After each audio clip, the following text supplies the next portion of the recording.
അന്യസംസ്ഥാനങ്ങളിൽ നിന്നുമെത്തി പുനലൂരിലും പരിസര പ്രദേശങ്ങളിലും ജോലി നോക്കുകയും ഇവിടെ താമസിച്ചു വരുന്നവരുമായ തൊഴിലാളികളുടെ വിവരങ്ങൾ ശേഖരിക്കാൻ തുടങ്ങുകയാണ് പുനലൂർ പോലീസ്. കേരളത്തിൽ വർദ്ധിച്ചുവരുന്ന മോഷണങ്ങളിലും ആക്രമണ പ്രവർത്തനങ്ങളിലും സ്ത്രീപീഡനങ്ങളിലുമടക്കം അന്യദേശ തൊഴിലാളികളായ ഇക്കൂട്ടർ പ്രതികളാകുന്നത് വർദ്ധിച്ചുവരുന്ന സാഹചര്യത്തിലാണ് പോലീസ് ഇവരുടെ വിവരങ്ങൾ ശേഖരിക്കാൻ നിർബന്ധിതരായത്.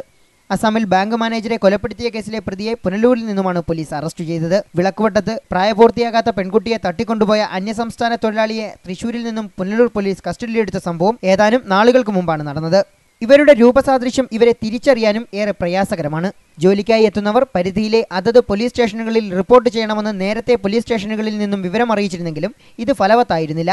എന്നാൽ ആക്രമണങ്ങളിലും മറ്റും ഇത്തരക്കാരുടെ പങ്കാളിത്തം വർദ്ധിച്ചതോടെയാണ് ഇവരുടെ വിവരശേഖരണം കർക്കശമാക്കാൻ പോലീസ് തീരുമാനിച്ചത്. അന്യസംസ്ഥാനക്കാരായ തൊഴിലാളികളുടെ വിവരങ്ങൾ ഇവർ ജോലി ചെയ്യുന്ന സ്ഥാപന ഉടമകൾ, കോൺട്രാക്ടർമാർ തുടങ്ങിയവർ അവരുടെ തിരിച്ചറിയൽ രേഖകൾ സഹിതം പുനലൂർ സ്റ്റേഷനിൽ 2 ദിവസത്തിനകം ഹാജരാക്കണമെന്ന് Punalur sub inspector KS Gopakumar വാർത്താക്കുറിപ്പിൽ അറിയിച്ചു. ഇതിൽ വീഴ്ച വരുത്തുന്നവർക്കെതിരെ കർശന നടപടി സ്വീകരിക്കുമെന്നും SI അറിയിച്ചിട്ടുണ്ട്. ലൈവ് വാർത്ത, പുനലൂർ.